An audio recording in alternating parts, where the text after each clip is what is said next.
ప్రస్తుతం మనతో పాటు ఉప్పర్గండ గ్రామ సర్పంచ్ చందు గారు ఉన్నారు. చందు గారు చెప్పండి, అంటే మొన్న మీరు కేటీఆర్కి నోటీసులు ఇచ్చినప్పుడు కూడా ఖండించారు, ఇప్పుడు ఏకంగా కేసీఆర్కి నోటీసులు ఇవ్వడం అనేది జరిగింది. ఏ విధంగా చూస్తున్నారు?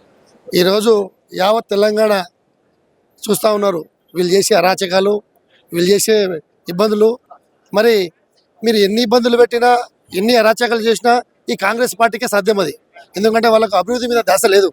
కేసీఆర్ను ఏ రకంగా ఇబ్బంది పెట్టాలి, కేటీఆర్ను ఏ రకంగా ఇబ్బంది పెట్టాలి, మరి ప్రజలను తప్పుదోవ పట్టియాలి, డైవర్షన్ పాలిటిక్ అనమాట. ఈ రకంగా వాళ్ళని ఇబ్బంది పెట్టి ప్రజలను కన్ఫ్యూజ్ చేసి ఈ ఏదో స్థానిక ఈ మున్సిపల్ ఎలక్షన్ లబ్ధి పొందాలని చూస్తున్నారు వాళ్ళు. కానీ ప్రజల్లో అవేర్నెస్ ఉంది.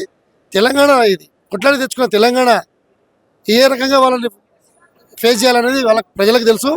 రేపు జరగబోయే మున్సిపల్ ఎలక్షన్లో ఖచ్చితంగా కాంగ్రెస్ పార్టీని పొందబెట్టడం ఖాయం. ప్రజలకు అంతా తెలుసు ఎవరు అభివృద్ధి కోసం ఆలోచన చేస్తారు, ఎవరు ఏందనేది వాళ్ళకి తెలుసు. ఈసారి కారు గుర్తు మీద ఓటు వస్తుంది కాబట్టి ఆ కారు గుర్తుని బ్రహ్మాండంగా గెలిపించి కేసీఆర్కి గిఫ్ట్గా ఇవ్వబడుతుంది. టైం అడిగినా కూడా ఇవ్వకపోవడం, అంటే అరెస్ట్ చేస్తారని చెప్పేసి మనం భావించవచ్చు.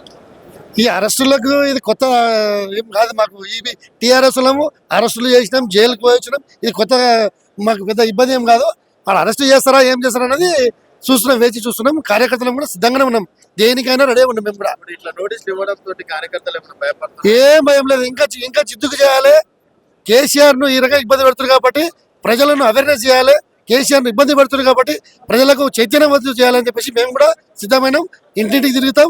వీళ్ళు చేసే అరాచకాలు, వీళ్ళు అభివృద్ధి మీద ధ్యాస లేదు, 6 గ్యారెంటీల మీద ధ్యాస లేదు, 420 హామీలు ఇచ్చిన దాని మీద ధ్యాస లేదు. ఎక్కడ తిరిగి కేసీఆర్ ఫ్యామిలీని ఇబ్బంది పెట్టాలి, మరి ఈ తెలంగాణ టీఆర్ఎస్ బీఆర్ఎస్ నాయకులను కన్ఫ్యూజ్ చేయాలనే ఆలోచన వాళ్ళకు ఉంది. దాంతో మేము ఏం భయపడేది లేదు, చేసేది లేదు.